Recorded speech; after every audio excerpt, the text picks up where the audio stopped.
Firstly, the work area should be clearly defined and barricaded off. Signage showing that scaffolding is being erected and is not yet safe for use should be displayed. Before you start, count and check off the various parts against a delivery docket or order to make sure that you have received the correct components. Here, a length of scaffold tube is being vertically lined up with the corner of the eaves.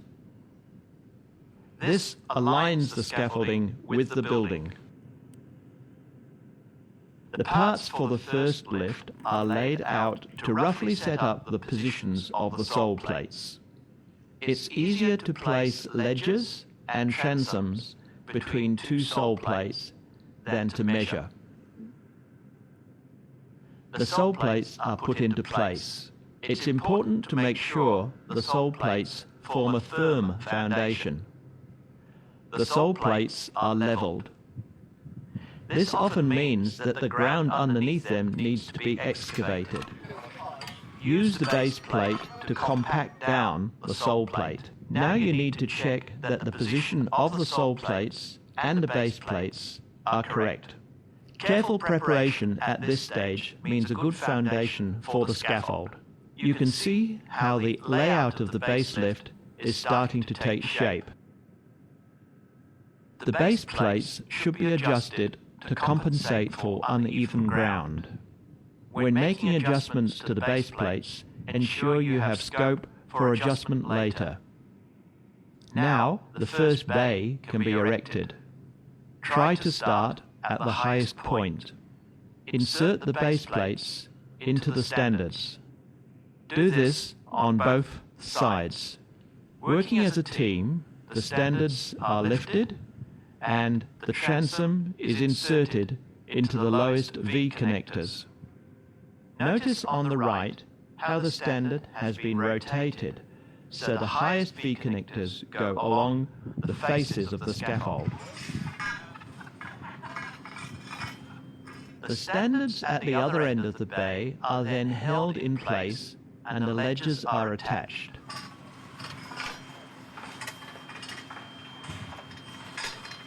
The final transom is inserted linking the standard. This bay is leveled using the spirit level. The level is adjusted using the base plate adjustment. This is completed on all four sides. The distance from the building is now checked and the bay is moved if required. If the bay needs to be moved, use a lever to move the structure rather than manually lifting it. Often the sole plates are not in the perfect place and will need to be adjusted. You then need to check that the bay is square. Do this by measuring the diagonal dimensions of the bay. These measurements should be taken from the inside of each standard. An alternative method to check the square of a bay is to see how the planks align with the transom. As you can see in this case, the bay needs to be adjusted. The pins and wedges are hammered into place. Then the upper transom and ledges are installed and fixed off. This is the first bay completed. We know this bay is level and square. The rest of the scaffold can be built off this first bay. The gap here allows for the hop-up brackets. This is one type of modular scaffolding. Other systems exist, such as cup lock. The rest of the bays for the first lift are now constructed. These need to be leveled and aligned with the building as you are going. If broken or damaged components are found, like this bent wedge, they should be set aside and the hire company informed about the faulty equipment.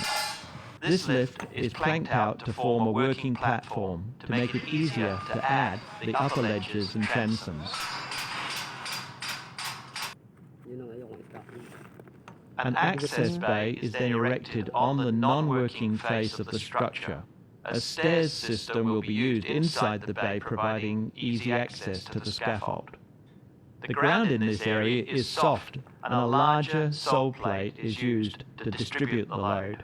The access bay is erected in the same order as the bays in the main run. The transom is attached to a new standard and to an existing standard on the main run. Level the base plates as you go.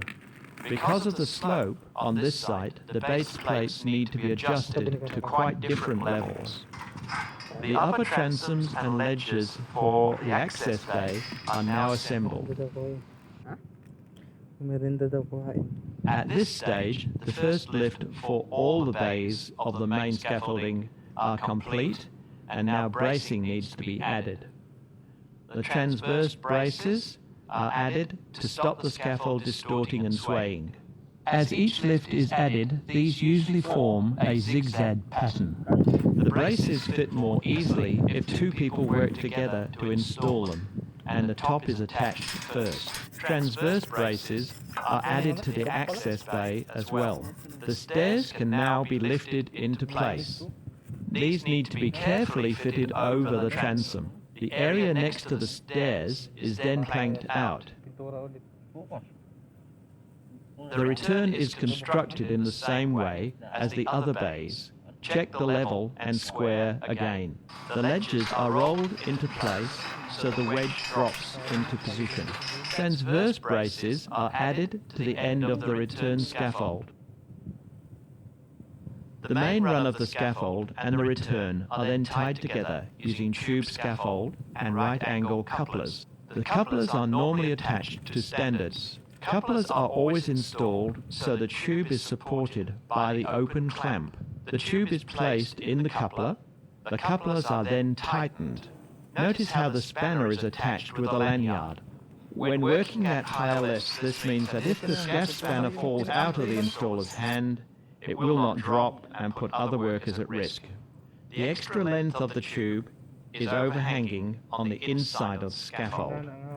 Because this is not a working platform, this doesn't create a risk. For additional strength and safety, check couplers can be used. The longitudinal braces are now added. Braces should be added to every fourth bay. This means the gap between the braces is 3 bays.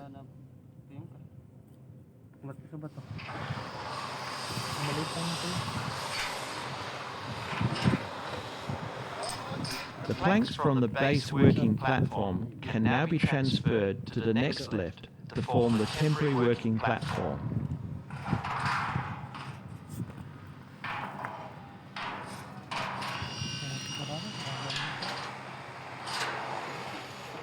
The transom is lifted to provide headroom at the access point to the scaffold. The standards for the next level are now installed. Notice that when lifting, the scaffolder has a straight back. The standards are passed up the right way so that they fit over the existing standard. Transoms and ledges are put in place and act as temporary guardrails. Now all the transoms and ledges for the next lift are added, which will be the working platform.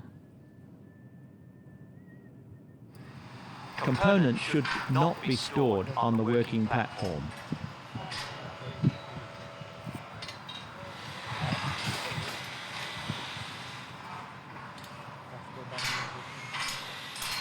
The main run and return need to be tied together. Bracing is added to form the zigzag pattern. The stairs are now lifted into place. The stair handrails should be bolted into place using the holes provided in the handrails and stairs. The planks can now be lifted to the next working platform. As scaffold becomes higher, it often becomes impractical to lift parts by hand, so they need to be lifted using rope. Ledges and transoms are added 500 millimeters from the work surface to form mid-rails. Another set of ledges and transoms are added 1 meter from the work surface to form the final guardrail for the working platform. The tie between the return and the main run is now added.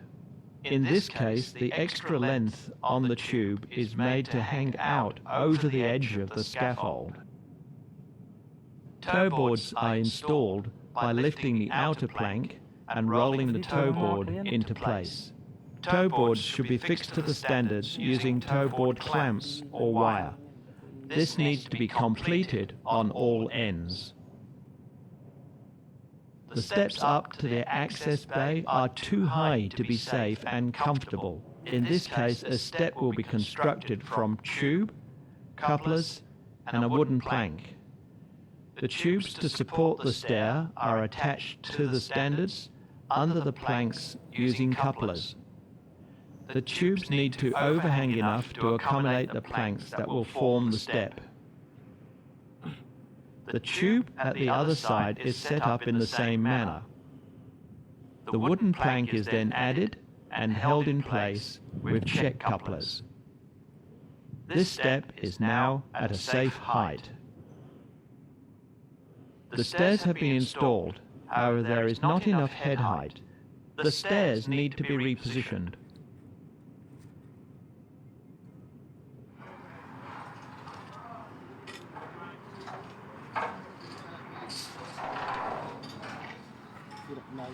Now the problem has been solved.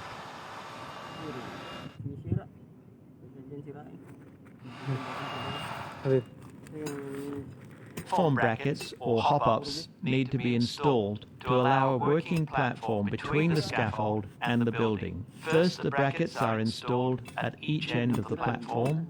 The tie bar is then installed between the brackets. The planks are added to form the platform.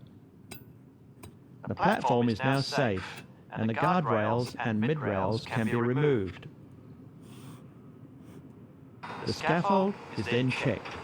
As a result of this checking, the need for a handrail to be installed at the top of the stairs became apparent. The final scaffold.